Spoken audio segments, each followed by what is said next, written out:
আসছি আগামীকাল। এই থামো, বাম থেকে কাউকে আর এখানে পাঠাবার প্রয়োজন নেই। যে যেখানে আছে let them stay their own places, ওখানে থাকতে হবে, প্রয়োজন নেই।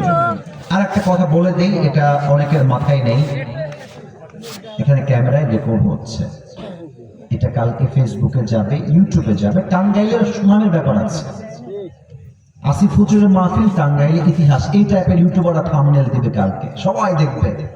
আমি চাই আমরা যে ভদ্র ঘরের সন্তান, এটা আজকে এই মাহফিল থেকে আমরা প্রমাণ করে বাসায় যাবো, ঠিক কিনা বলেন? একটা যুবক যদি উঠে যায়, ওর বিয়ে হবে না, বউ পাবে না। Now the decision is yours. তুমি কি থাকবা নাকি যাবা? আপনারা কি থাকবেন না যাবেন? তো থাকবো এত আস্তে কইলে হয়? থাকবেন না যাবেন? তাকবীর দেন, নারে তাকবীর। আমার ডান হাতে তাকান, একটু আওয়াজ শুরু করেন। তাফসীরের গভীরে আমি যেতে চাই। আমার ডান হাতে কিতাবটার নাম